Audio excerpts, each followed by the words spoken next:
Warning, some details of this case are a bit graphic and may not be suitable for all ages. Listener discretion is advised.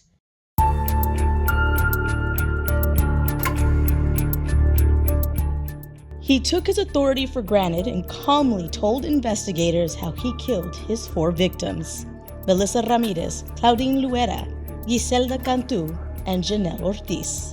Their names will never be forgotten, as now their families can be at peace that justice has been served. This is Texas Crime Stories, The Border Patrol Serial Killer, Part 2.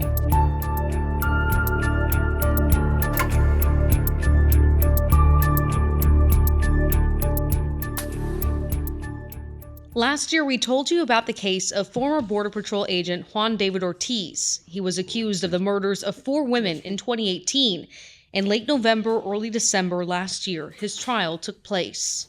There we heard more details that weren't known, as well as we hear from the only woman who survived his attack and the victims' families. Let's start first with opening statements. Webb County District Attorney Isidro Alanis was the lead prosecutor, and he laid out their case, including revealing that the entire interview Ortiz had with deputies would be shown. You will see and you will hear through his own words how he took each woman to their last resting place. As for the defense, Attorney Joel Perez said the state had it wrong and that Ortiz was suffering from PTSD, and the numerous prescriptions doctors prescribed him were causing him problems, and that he never willingly confessed to murder. The first witness to take the stand, the woman who broke the case, Erica Peña.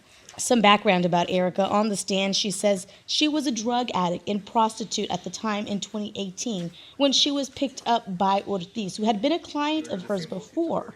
Since her attack, Erica has been in and out of jail as well as rehab.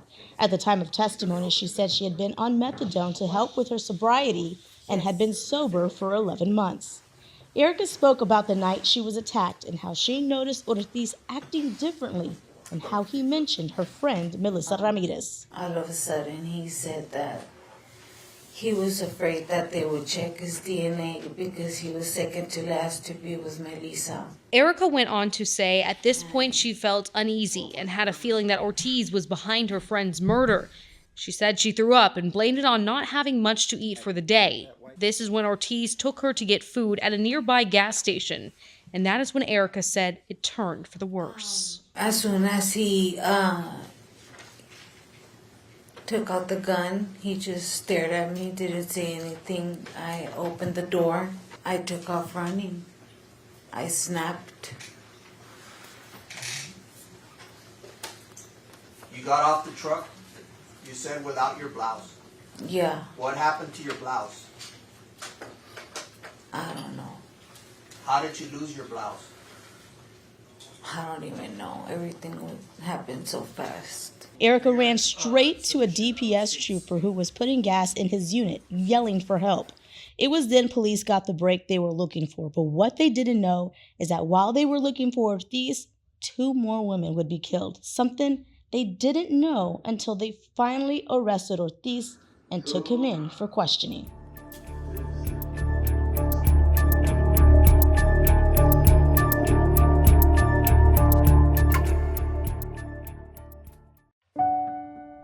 Did you know that 1 in 5 people live with a mental illness in the United States? I am one of these people.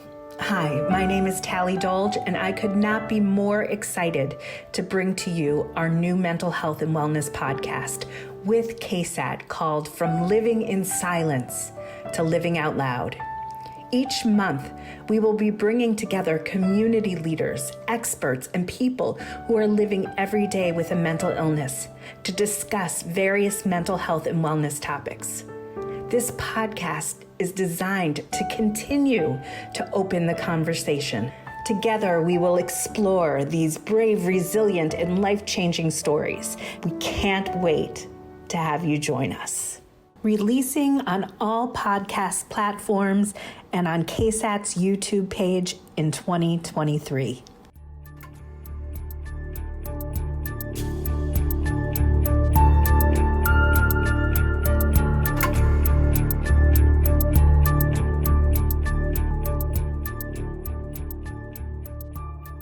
Juan David Ortiz was found in the back of a pickup truck parked in a hotel parking garage on the same road, San Bernardo, that he picked up his victims from. Once at a Webb County Sheriff's Office substation, Ortiz was read his Miranda rights and said he didn't know anything about any murdered women. But then, after several hours, Ortiz asks for his handcuffs to be taken off and begins to give in great detail how he murdered each woman. I'm telling you to walk away. You're not listening to me.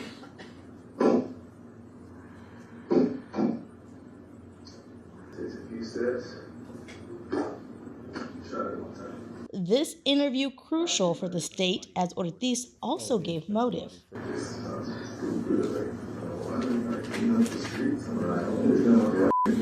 But the defense saying Ortiz never granted permission and that investigators on the case didn't take no for an answer when Ortiz told them he didn't want to talk. Regardless, the video was already shown to jurors. They would then deliberate after 8 days of trial for over 5 hours. Here's the verdict. Verdict form. We, the jury, find the defendant, Juan David Ortiz, guilty of the offense of capital murder as charged in the indictment and as instructed in this charge. And then he was automatically officially sentenced by Judge Oscar Hale. As you know, I'm sure your attorneys have informed you and you've heard throughout the trial, this charge of capital murder has an automatic sentence of life in prison without the possibility for parole.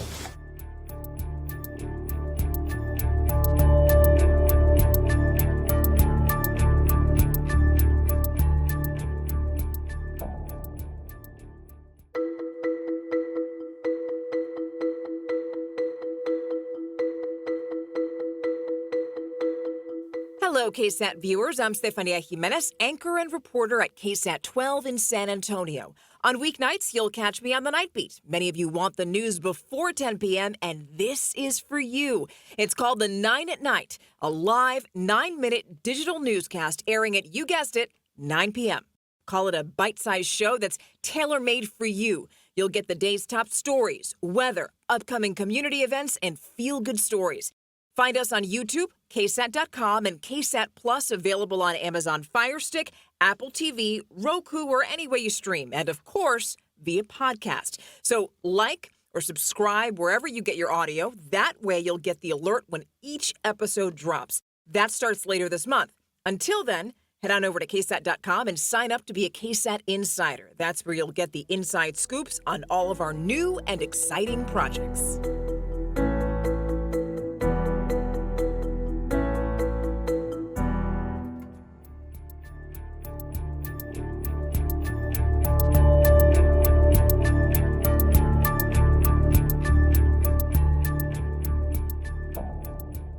So, Erica, this was another really big trial that you covered, one of many, but this is another trial that we streamed gavel to gavel. Talk to me about that coverage for you. This was different because this was a very high-profile case in that a lot of national media was here as well. So this tiny courtroom was packed, not just with media, but you got to remember there was 4 victims, so their families, as well as family for Juan David Ortiz. In these trials, you just have to remember to pay attention to the case. And being that Isidro Alanis was the district attorney in Webb County, him presenting and being the lead prosecutor also added a different element. But from the get-go, he was very strong about this case. He came in strong with his opening and his closing arguments. But there was a lot of moments in this case that kind of threw us off. One, Ortiz never showed much emotion throughout the showing of autopsy photos for these women, how they were found. But he did show once emotion. Toward the end of the trial, they played calls he had made from jail, speaking to his wife and his kids.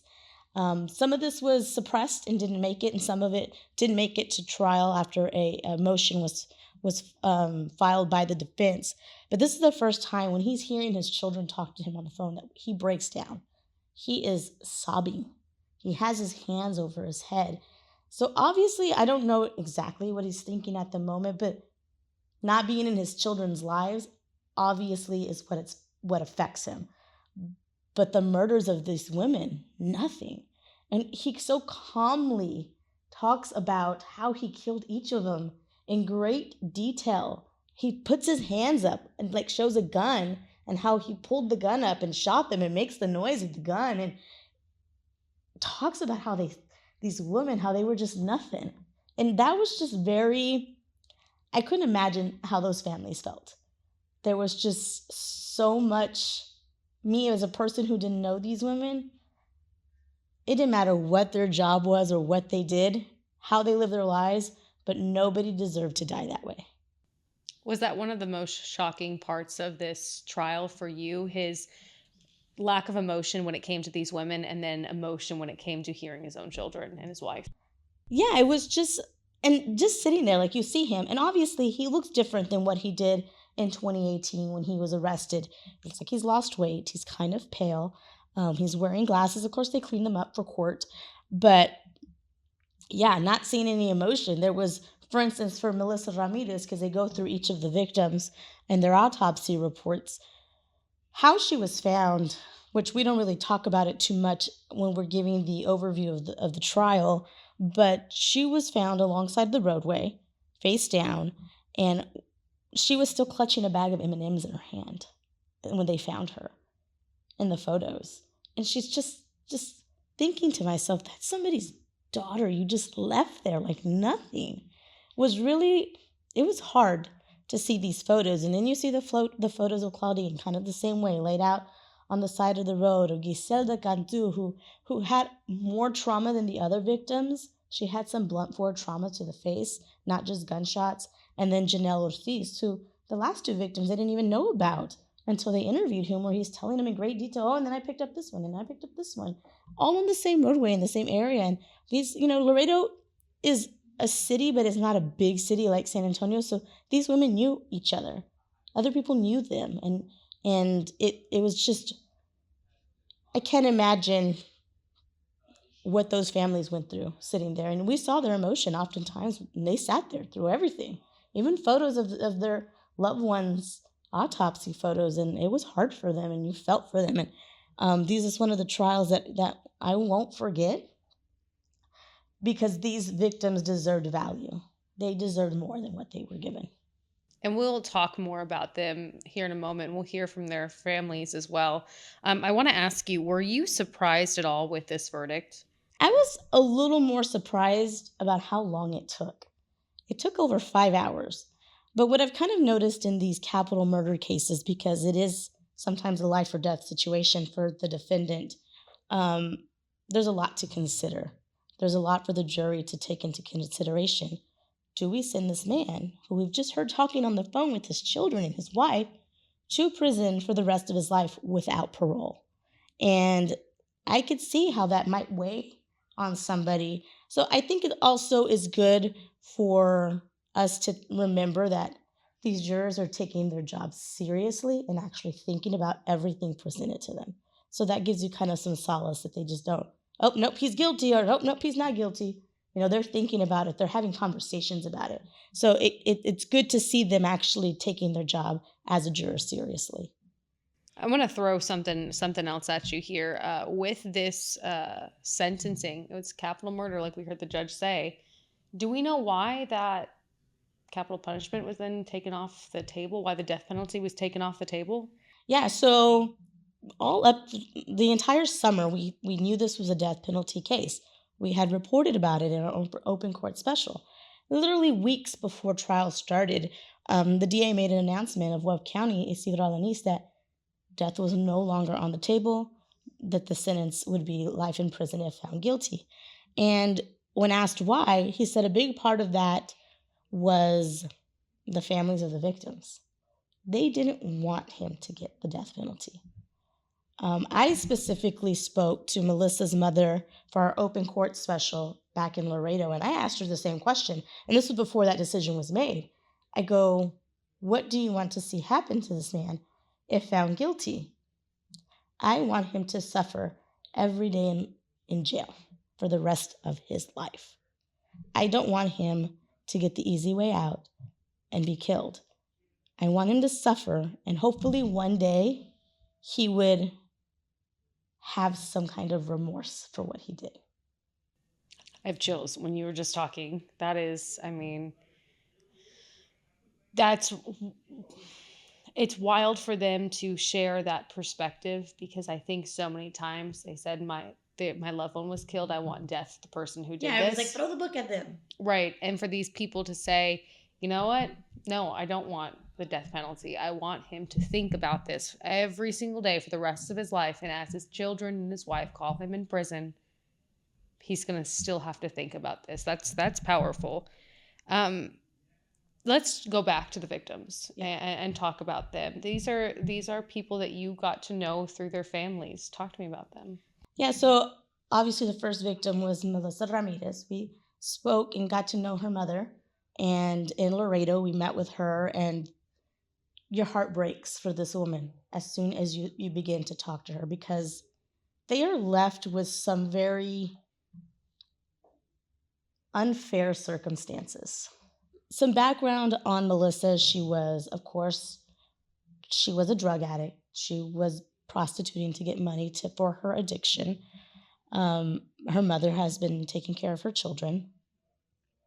But her mother also lost another child years before Melissa was killed. She lost a son due to cancer.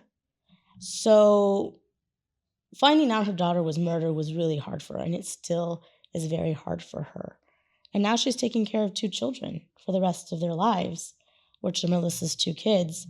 And she's like, it's unfair that she was never given the chance to beat her addiction, to see her children live and grow up and be there. And this very much is still very painful for her, even though it's, been several years later, and it's still something she's dealing with. She was there every day in court from beginning to end. She sat there with Melissa's sister, her other daughter, and they had pretty harsh words for Ortiz during victim impact statements. They are ones, usually sometimes you see in victim impact statements some forgiveness, but they did not hold back them too, which is rightfully their right to be angry with him. This was the first time they were able to speak to him face to face. And one thing she told me before the trial started, when there was a lot of pre-trial hearings going on as we got to trial, at one point during one of those trials, she's like, I just was filled with rage. I got up and I called him in Spanish, asesino, which is assassin. And then he just turned and smirked at her. And she's like, I just broke down from seeing him do that to me with just no empathy at all. And this was just kind of shows you what the families had to go through in this trial, sitting there. Also, we heard from Claudine Luera's family. They gave a victim impact statement. These old women kind of had the same backstory. They were prostitutes. They were drug addicts.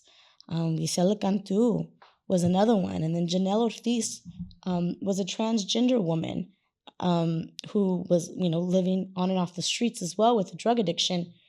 And actually, before, Janelle was killed, she had told her family, I don't have a good feeling right now. I feel like something's going to happen to me soon. And they're like, oh, no, don't worry. You'll be fine. Whatever. Just take care of yourself out there. Little did they know, days later, she would be murdered. And she didn't fight. She knew as soon as she got into the truck, she was like, you're the guy that's killing all the prostitutes. And he told her, yep. She just got off the truck. She walked a few steps, and he shot her in the back of the head.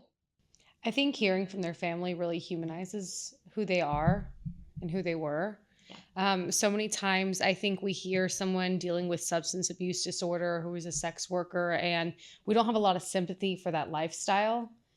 But substance abuse disorder is a disease. Yes. And it's not one that you can just flip a switch and you're over it. Yeah. Exactly. It takes a lot of work. And I think people who don't know someone who's dealt with that, or don't have that empathy for someone who is going through that, this lifestyle doesn't make sense. But they're dealing with a disease, a very real disease. I mean, just like any other disease that we encounter in life. And so you need to extend that empathy and that sympathy to them. And sex work might be their only course of action to try and support this disease that they have, and maybe they don't have anywhere else they can turn to. Maybe they don't have a lifeline they can go to and say, please help me.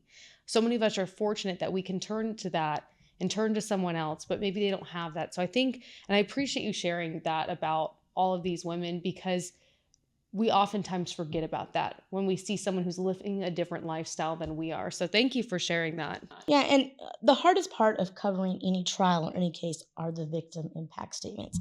This is very emotional. For me, I'm oftentimes sitting in the courtroom with like a lump in my throat, trying not to cry, because you just feel the emotion these families have gone through, and you hurt for them, and you wouldn't want anybody to feel that pain.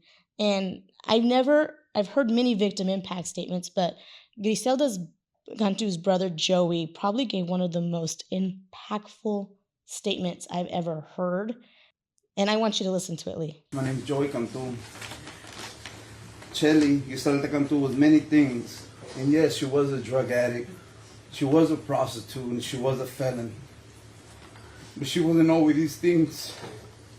And maybe one day she would have ceased in being these things, as her family had always hoped. But you have forever robbed us of that hope, that one day she would come back to us. It is said that hope springs eternal, and it's true, until someone like you comes along and completely and utterly destroys that hope. You'll hear no cliches from me about my sister, that she was this or she was that. My sister was a good person, yes, but she did bad things. Bad things not motivated by madness, not motivated by hate, but by addiction, by her disease. She was sick, as were the rest of these girls. I'll tell you what my sister was, and what always will be. She would always be the 6-year-old little girl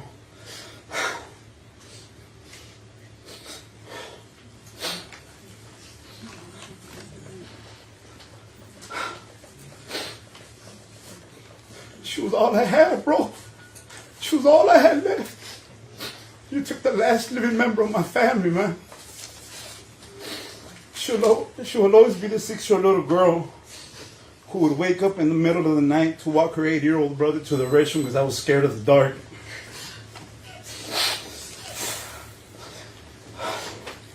She will always be the little sister who defended me from bullies when we were in elementary school, even fist fighting them. And she'll always be the little sister who cried just because she saw me crying. My sister was empathetic and she was compassionate, as evidenced by your conversation with her. Her knowing what was likely going to happen to her and still choosing to talk you out of suicide. Showing you compassion, sympathy. She did not beg for her life. She begged for your life. She'd tell you it didn't matter what you had done, that God would forgive you, that God would always love you. And that was my sister in a nutshell.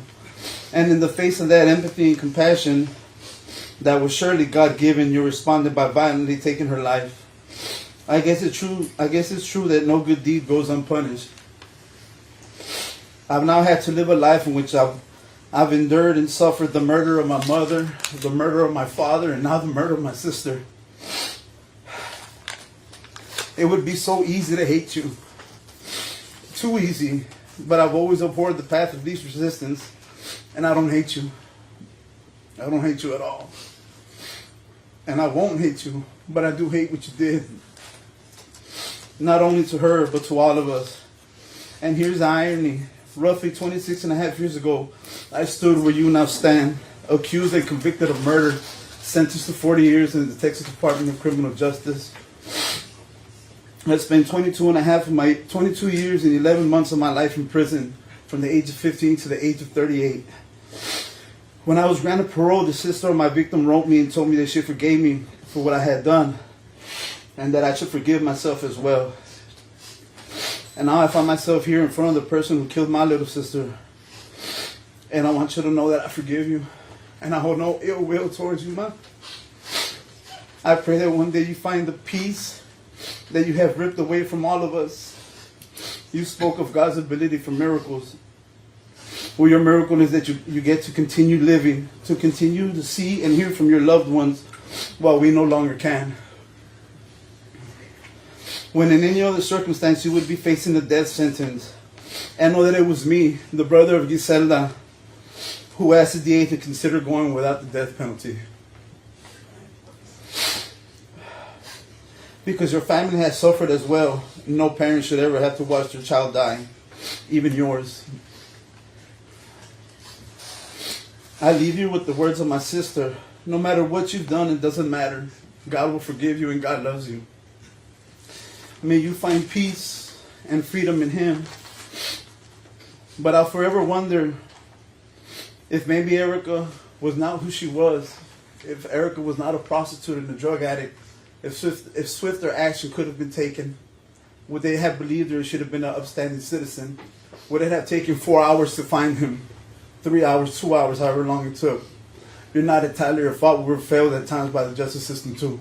That was just one of probably 6 of the statements from the families. And when I say victim impact statements are hard to hear, this is why.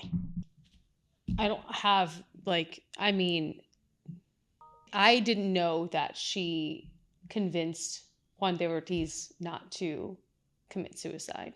So as they were driving, as he explains it in his interrogation video, he was driving with her around the same area the other women were found and kept saying, you know, my life is over. I'm done with my life. I'm going to end it. So I'm leaving you here. He tells her, walk away. San Antonio is this way. Laredo is that way. And she starts walking and walks back and says what she tells him. God will forgive you. Don't do this. God loves you. He tells her, listen, I told you to walk away. Why aren't you listening to me? And then shoots her. I mean, that people can judge her for decisions she made in life, but I think that is the way that she should be seen. Her compassion. Her compassion, absolutely. And that's what her brother said. You know, she's made mistakes. Who hasn't? Every single person here has made a mistake in life. But she should be defined by that. Because that act of compassion and selflessness, is unmatched. Exactly.